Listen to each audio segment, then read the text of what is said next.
In the course of time, David inquired of the Lord, "Shall I go up to one of the towns of Judah?" he asked.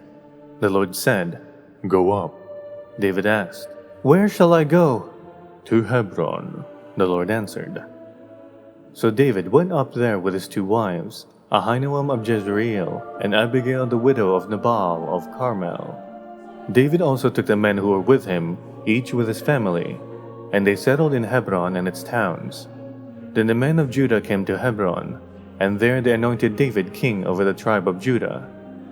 When David was told that it was the men of Jabesh Gilead who had buried Saul, he sent messengers to them to say to them, "The Lord bless you for showing this kindness to Saul your master by burying him. May the Lord now show you kindness and faithfulness, and I too will show you the same favor, because you have done this. Now then be strong and brave, for Saul your master is dead, and the people of Judah have anointed me king over them." Meanwhile Abner son of Ner, the commander of Saul's army, had taken Ishbosheth son of Saul, and brought him over to Mahanaim. He made him king over Gilead, Ashuri, and Jezreel, and also over Ephraim, Benjamin, and all Israel. Ishbosheth son of Saul was 40 years old when he became king over Israel, and he reigned 2 years. The tribe of Judah, however, remained loyal to David. The length of time David was king in Hebron over Judah was 7 years and 6 months. Abner son of Ner, together with the men of Ishbosheth son of Saul, left Mahanaim and went to Gibeon. Joab son of Zeruiah and David's men went out and met them at the pool of Gibeon. One group sat down on one side of the pool and one group on the other side.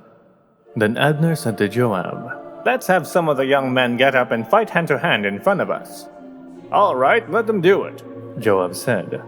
So they stood up and were counted off, 12 men for Benjamin and Ishbosheth son of Saul, and 12 for David. Then each man grabbed his opponent by the head and thrust his dagger into his opponent's side, and they fell down together. So that place in Gibeon was called Helkath Hazurim. The battle that day was fierce, and Abner and the Israelites were defeated by David's men. The 3 sons of Zeruiah were there, Joab, Abishai, and Asahel. Now Asahel was as fleet-footed as a wild gazelle. He chased Abner, turning neither to the right nor to the left as he pursued him. Abner looked behind him and asked, "Is that you, Asahel?" "It is," he answered. Then Abner said to him, "Turn aside to the right or to the left. Take on one of the young men and strip him of his weapons." But Asahel would not stop chasing him. Again Abner warned Asahel, "Stop chasing me. Why should I strike you down? How could I look your brother Joab in the face?" But Asahel refused to give up the pursuit. So Abner thrust the butt of his spear into Asahel's stomach, and the spear came out through his back.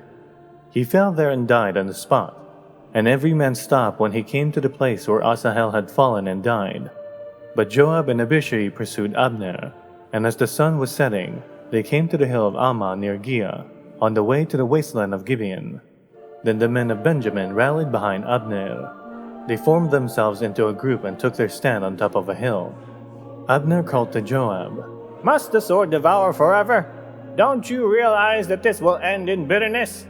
How long before you order your men to stop pursuing their fellow Israelites?" Joab answered, "As surely as God lives, if you had not spoken, the men would have continued pursuing them until morning."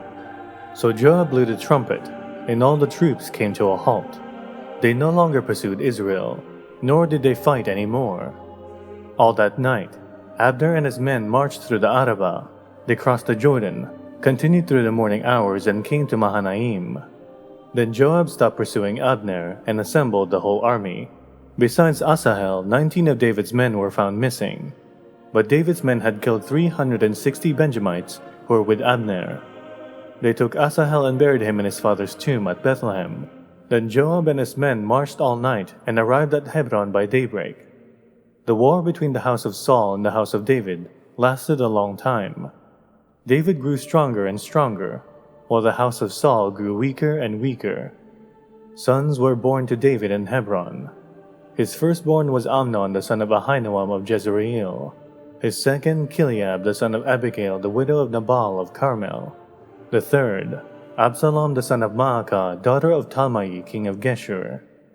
The fourth, Adonijah the son of Haggith. The fifth, Shephatiah the son of Abital. And the sixth, Ithream the son of David's wife, Eglah. These were born to David in Hebron.